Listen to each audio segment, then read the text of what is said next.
ಬಳ್ಳಾರಿ ಕೋಟೆಗೆ ಲಗ್ಗೆ ಹಾಕಲು ಹುನ್ನಾರ. ಅಲ್ಲಿ ಹಾರಾಡುತ್ತಾ ಕಮಲಧ್ವಜ, ರಾರಾಜಿಸುತ್ತಾ ಹಸ್ತ ಅಥವಾ ತಿರುಗುತ್ತಾ ಸೀಲಿಂಗ್ ಫ್ಯಾನ್. ಇದೇ ಈ ಹೊತ್ತಿನ ವಿಶೇಷ ಬಳ್ಳಾರಿ ಬಡಿದಾಟ. ನಾನು ಅರವಿಂದ್.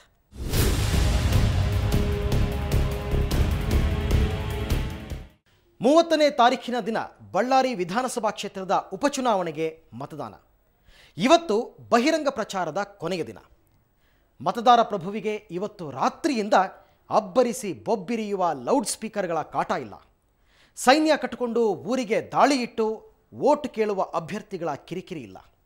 ಇಷ್ಟು ದಿನ ಮತದಾರರನ್ನು ಸೆಳೆಯೋದಕ್ಕೆ ಸಕಲೆಂಟು ರೀತಿಯ ಸರ್ಕಸ್ಗಳನ್ನು ಮಾಡಿದ ಅಭ್ಯರ್ಥಿಗಳು, ಅವರ ಪಕ್ಷಗಳವರು ಈಗ ಬಳ್ಳಾರಿಯ ಅಧಿದೇವತೆ ಕನಕದುರ್ಗೆಯ ಮೇಲೆ ಭಾರ ಹಾಕಿ ಕೊನೆಯ ಕ್ಷಣದ ಪ್ರಯತ್ನಗಳಲ್ಲಿ ಮುಳುಗಿದ್ದಾರೆ.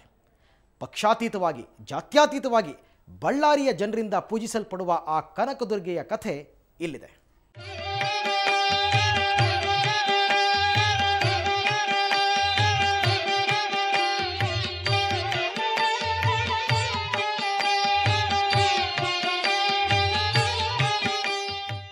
ಬಳ್ಳಾರಿಯ ಕನಕದುರ್ಗ ದೇವಾಲಯ ಅತ್ಯಂತ ಪುರಾತನ ಮಂದಿರಗಳಲ್ಲಿ ಒಂದು.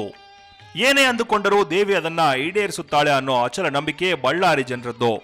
ಎಂಥ ಘಟಾನುಘಟಿಗಳೇ ಆದರೂ ಚುನಾವಣೆ ಪ್ರಚಾರಕ್ಕೆ ಹೋಗುವ ಮೊದಲು ದೇವಿಗೆ ಶರಣಾಗಲೇಬೇಕು. ಸೋನಿಯಾ ಗಾಂಧಿ ಹಾಗೂ ಸುಷ್ಮಾ ಸ್ವರಾಜ್ ಇಲ್ಲಿ ಚುನಾವಣೆಗೆ ನಿಂತಾಗಲೂ ಅವರು ಇದನ್ನೇ ಪಾಲಿಸಿದ್ರು.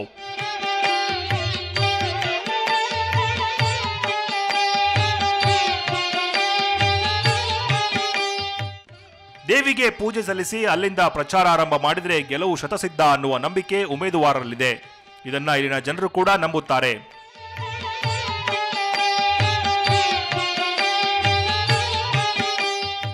ಬಳ್ಳಾರಿಯಲ್ಲಿ ಈಗಂತೂ ಉಪಚುನಾವಣಾ ಸಮರ ತಾರಕಕ್ಕೇರಿದೆ. ಸ್ವಾಭಿಮಾನಿ ಶ್ರೀರಾಮುಲು ಸೇರಿದಂತೆ ಬಿಜೆಪಿ ಹಾಗೂ ಕಾಂಗ್ರೆಸ್ ಉಮೇದುವಾರರು ಗೆಲ್ಲುವ ಕನಸು ಕಾಣುತ್ತಿದ್ದಾರೆ. ಇದರ ಪ್ರತೀಕವೆಂಬಂತೆ ಮೂರು ಪಕ್ಷದ ಕಾರ್ಯಕರ್ತರು ಪ್ರತಿನಿತ್ಯ ನಾಯಕರ ಹೆಸರಲ್ಲಿ ಅಮ್ಮನವರಿಗೆ ಪೂಜೆ ಸಲ್ಲಿಸುತ್ತಿದ್ದಾರೆ. ನಾವು ರಾಮ್ಲೂರ ಗೆದ್ದಿಬೇಕಂತ ಉಪಚುನಾವಣೆಯಲ್ಲಿ ಬಹುಮತದಿಂದ ಗೆಲ್ಲಬೇಕು ಅಂತ ಮಾಡಿದ್ವಿ. ಮತ್ತೆ ಅವರಿಗೆ ಬರುವಂಥ ಕಷ್ಟಗಳು ದೂರ ಆಗಲಿ ಅಂತ ಮಾಡಿದ್ವಿ. ಪೂಜೆ ಪುನಸ್ಕಾರಗಳು ಪ್ರತಿನಿತ್ಯ ಜರುಗುತ್ತಿವೆ. ಆಯಾ ಪಕ್ಷದ ಕಾರ್ಯಕರ್ತರು ತಾಯಿಯ ದಯೆಯಿಂದ ನಾವೇ ಗೆದ್ದೇ ಗೆಲ್ಲುತ್ತೇವೆ ಎನ್ನುತ್ತಿದ್ದಾರೆ. ಕನಕದುರ್ಗೆ ಯಾರಿಗೆ ವಿಜಯದುರ್ಗಿಯಾಗುತ್ತಾಳೆ ಎಂಬುದೇ ಕುತೂಹಲದ ಪ್ರಶ್ನೆ.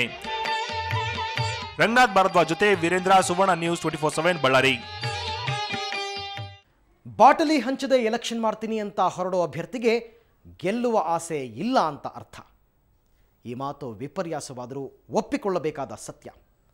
ಬಳ್ಳಾರಿ ಗ್ರಾಮೀಣ ವಿಧಾನಸಭಾ ಕ್ಷೇತ್ರದ ಉಪಚುನಾವಣೆಯಲ್ಲಿ ಮದ್ಯ ಹಂಚಿಕೆಯನ್ನು ತಡೆಯೋದಕ್ಕೆ ಪೊಲೀಸರು ಹಾಗೂ ಅಬಕಾರಿ ಇಲಾಖೆಯವರು ತಿಪ್ಪರ್ಲಾಗ ಹಾಕ್ತಾ ಇದ್ದಾರೆ. ಆದರೆ ಎಲೆಕ್ಷನ್ ಘೋಷಣೆಯಾದ ದಿನದಿಂದ ಬಾಟಲ್ಗಳು ಹೋಮ್ ಡೆಲಿವರಿ ಮಾತ್ರ ನಿಂತಿಲ್ಲ. ಅಬಕಾರಿ ಇಲಾಖೆಯವರನ್ನು ಕೇಳಿದ್ರೆ ಮದ್ಯ ಮಾರಾಟ ಕಡಿಮೆ ಆಗಿದೆ ಅಂತ ಲೆಕ್ಕ ತೋರಿಸ್ತಾ ಇದ್ದಾರೆ.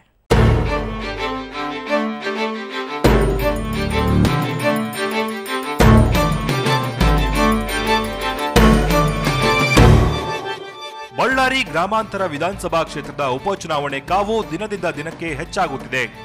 ರಾಷ್ಟ್ರೀಯ ಪಕ್ಷಗಳು ಸೇರಿದಂತೆ ಪಕ್ಷೇತರ ಪಕ್ಷಗಳ ಮುಖಂಡರು, ಅಭ್ಯರ್ಥಿಗಳು ಸೇರಿದಂತೆ ಕಾರ್ಯಕರ್ತರು ಮತದಾರರನ್ನ ತಮ್ಮತ್ತ ಸೆಳೆದುಕೊಳ್ಳಲು ಹರಸಾಹಸ ಮಾಡುತ್ತಿದ್ದಾರೆ. ಮತದಾರರನ್ನ ಓಲೈಸಲು ಅವರಿಗೆ ನಾನಾ ಆಮಿಷಗಳನ್ನ ಒಡ್ಡುತ್ತಿದ್ದಾರೆ. ಇದರಲ್ಲಿ ಪ್ರಮುಖವಾದವುಗಳೆಂದರೆ ಹಣ ಮತ್ತು ಮದ್ಯ. ಇವುಗಳನ್ನ ನೀಡುವ ಮೂಲಕ ತಮಗೆ ಮತಗಳನ್ನ ಹಾಕಿಸಿಕೊಳ್ಳಲು ಎಲ್ಲರೂ ಕಾರ್ಯೋನ್ಮುಖರಾಗಿದ್ದಾರೆ.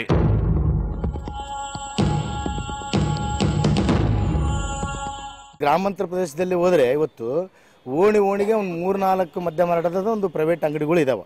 ಪ್ರತಿಯೊಂದು ಯಾವುದೇ ಒಂದು ಗ್ರಾಮ ತಗೊಳ್ರಿ, ಅಬ್ಸರ್ವ್ ಮಾಡಿರಿ, ಓಣಿಗೆ ಒಂದು 2-3 ಇನ್ಲೀಗಲ್ ಆಗಿ ಬಾಟ್ಲಿಗಳು ಮಾರ್ತಕ್ಕಂಥ ವ್ಯವಸ್ಥೆ ನಡೆಯಕತ್ತಿದೆ. ಇನ್ನು 25% ಸೇಲ್ ಆಗಿಲ್ಲ ಅಂತಂದರೆ ಈಗ ಮತ್ತೆ ಇನ್ನು ಅವ್ರು ಹೇಳೋ ಪ್ರಕಾರ ಹೋದ್ರೆ ಇನ್ನು 200 ಪರ್ಸೆಂಟೇಜ್ ಮೇಲ್ಪಟ್ಟು ಮಾರಾಟ ಆಗ್ತಿದೆ ಹಳ್ಳಿನಲ್ಲಿ ಪ್ರತಿಯೊಂದು ಗ್ರಾಮದಲ್ಲಿ. ಇನ್ನು ಈ ರೀತಿ ನಡಿಬೇಕಾದ್ರೆ ಈಗ ಚುನಾವಣೆ ಅಧಿಕಾರಿಗಳು ಇದ್ರ ಬಗ್ಗೆ ಗಮನ ಹರಿಸಿ ಇದರ ಬಗ್ಗೆ ಸೂಕ್ತ ಕ್ರಮ ತೆಗೆದುಕೊಳ್ಳಬೇಕಂತ ನಾನು ಮನವಿ ಮಾಡ್ತೀನಿ ಸರ್. ಇನ್ನು ಬಳ್ಳಾರಿ ಚುನಾವಣೆಯಲ್ಲಿ ಗ್ರಾಮಾಂತರ ಪ್ರದೇಶಗಳಲ್ಲಿ ಹೆಚ್ಚಿನ ಮತದಾರರಿದ್ದಾರೆ. ಹೀಗಾಗಿ ಇವರನ್ನ ಸೆಳೆಯಲು ಅಭ್ಯರ್ಥಿಗಳು ಪೈಪೋಟಿಯಲ್ಲಿ ಹಣ ಮತ್ತು ಮದ್ಯವನ್ನ ನೀಡುತ್ತಿದ್ದಾರೆ. ಗ್ರಾಮೀಣ ಪ್ರದೇಶಗಳಲ್ಲಿ ಹಣಕ್ಕಿಂತ ಮದ್ಯ ಹಂಚುವ ಪ್ರಮಾಣ ಹೆಚ್ಚಾಗಿದೆ. ಪ್ರತಿಯೊಂದು ಮನೆ ಬಾಗಿಲಿಗೆ ಮದ್ಯ ಹಂಚುವ ಕೆಲಸವನ್ನ ಅಭ್ಯರ್ಥಿಗಳ ಹಿಂಬಾಲಕರು ಮಾಡುತ್ತಿದ್ದಾರೆ. ಸಂಜೆಯಾದರೆ ಸಾಕು ಮದ್ಯ ಹಂಚುವ ಕೆಲಸ ಪ್ರಾರಂಭವಾಗುತ್ತದೆ. ಕೆಲವರಂತೂ ಪ್ರಚಾರದ ವೇಳೆಯಲ್ಲಿಯೇ ಎಣ್ಣೆ ಹೊಡೆದು ಪ್ರಚಾರ ಕಾರ್ಯದಲ್ಲಿ ತೊಡಗಿಕೊಂಡಿರುತ್ತಾರೆ. ಇನ್ನು ಇವರು ಕುಡಿಯುವುದೆಲ್ಲ ಒಳ್ಳೆ ಮಾಲು ಅಂತ ತಿಳ್ಕೋಬೇಡಿ. ಇದರಲ್ಲಿ ಬಹುತೇಕ ಸೆಕೆಂಡ್ಸ್ ಮದ್ಯ ಎಂಬುದು ಇಲ್ಲಿ ಗಮನಾರ್ಹ.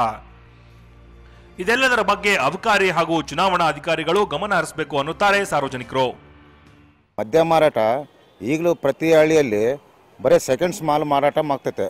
ಇದು ಸುಮಾರು ಕನಿಷ್ಠ ಪಕ್ಷ ಸರ್ಕಾರ ಏನು ಗುರಿ ಕೊಟ್ಟಿದ್ರಲ್ಲ ಆ ಗುರಿ ಮುಟ್ತಕ್ಕಂಥ ಒಂದು ವ್ಯವಸ್ಥೆ ಮಾಡ್ತಾ ಇಲ್ಲ. ಅದ್ರ ಜೊತೆಗೇ ಇವತ್ತು ಏನಾಗ್ತದೆ ಅಂತಂದರೆ ಅದಕ್ಕೇನೋ ಲೇಬಲ್ ಗೀಬಲ್ ಏನಿಲ್ಲ, ಸೆಕೆಂಡ್ಸ್ ಮಾಲ್ ಪ್ರತಿ ಹಳ್ಳಿಗಳೇ ತಂತಂದು ಮಾಡ್ತಾಯಿದ್ದಾರೆ. ಇದು ಸರ್ಕಾರ ಕೂಡ ಲಾಸ್ ಆಗ್ತಕ್ಕಂಥ ಒಂದು ರೀತಿ ಇದೆ. ಇವರು ಸರ್ಕಾರ ಮದ್ಯ ಮಾರಾಟನ ತಡೆಗಟ್ಟಿವೆ ಅಂತಕ್ಕಂಥದ್ದು ತೋರಿಸಿದೆ. ಇದು ಎಲೆಕ್ಷನ್ ಕಮಿಷನರು ನಿಗಾ ವಹಿಸಿ ಪ್ರತಿ ಹಳ್ಳಿಯಲ್ಲಿ ಏನು ಸೆಕೆಂಡ್ ಇವತ್ತು ಮಾರಾಟ ಮಾಡ್ತಾಯಿತ್ತೋ ಅದನ್ನ ಕೂಡಲೇ ಪತ್ತೆ ಹಚ್ಚಿ ಇವ್ರ ಮೇಲೆ ಕೂಡಲೇ ಕ್ರಮ ತೆಗೆದುಕೊಳ್ಬೇಕಂತೇಳಿ ನಾವು ನಾಗರಿಕರೆಲ್ಲ ಒತ್ತಾಯ ಮಾಡ್ತಾ ಇದ್ದೀವಿ. ಇನ್ನು ಕ್ಷೇತ್ರದಲ್ಲಿ ಎಲ್ಲೆಂದರಲ್ಲಿ ಮದ್ಯ ಹಂಚುವಿಕೆ ನಡೆಯುತ್ತಿದೆ. ಆದರೆ ನೀವು ಅಬಕಾರಿ ಇಲಾಖೆ ದಾಖಲೆಗಳನ್ನ ನೋಡಿದ್ರೆ ನಿಮಗೆ ನಗು ಬರಲಾರದೇ ಇರೋದು. ಇವರ ಪ್ರಕಾರ ಅವರು ಇತರೆ ದಿನಗಳಲ್ಲಿ ಮಾರಾಟ ಮಾಡುವ ಮದ್ಯಕ್ಕಿಂತ ಕಡಿಮೆ ಮದ್ಯ ಮಾರಾಟ ಮಾಡಿದ್ದಾರಂತೆ. ಅಬಕಾರಿ ಇಲಾಖೆಯ ದಾಖಲೆಗಳ ಪ್ರಕಾರ ಮದ್ಯ ಮಾರಾಟವಾಗಿರುವ ಅಂಕಿಅಂಶಗಳು ಹೀಗಿವೆ.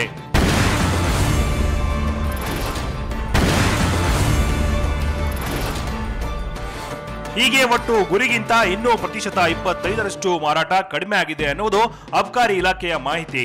ಇನ್ನು ಚುನಾವಣೆ ಹಿನ್ನೆಲೆಯಲ್ಲಿ ಅಕ್ರಮ ಮದ್ಯ ಮಾರಾಟವನ್ನ ಸಂಪೂರ್ಣವಾಗಿ ತಡೆಗಟ್ಟಿದ್ದೇವೆ ಎನ್ನುತ್ತಾರೆ ಅಬಕಾರಿ ಇಲಾಖೆಯ ಅಧಿಕಾರಿಗಳು. ಯಾವುದು ಲಿಕ್ಕರ್ ಅನಧಿಕೃತವಾಗಿ ಆಗಿ ಅಧಿಕೃತವಾಗಿ ಆಗಿ ಈ ಎಲೆಕ್ಷನ್ ಟೈಮ್ಗೆ ಯಾವ ಕಡೆ ಜಾಸ್ತಿ ಆಗಬಾರ್ದು. ನೀವು ಏನು ಆ್ಯಕ್ಷನ್ ತಗೋರ್ತೀರಿ ಯಾವುದು ಆದಮೇಲೆ ನಾವು ಸುಮಾರು 8 ಟೀಮ್ ಫಾರ್ಮ್ ಮಾಡಿದ್ದೀವಿ. 4 ಟೀಮ್ ನಾವು ಜಿಲ್ಲಾಧಿಕಾರಿಗೆ ಕೊಟ್ಟಿದ್ದೀವಿ, MCC ಕಡೆಯವರು 4 ಟೀಮ್ ನಮ್ಮ ಕೈನಲ್ಲಿ ಇಟ್ಟಿದ್ದೀವಿ.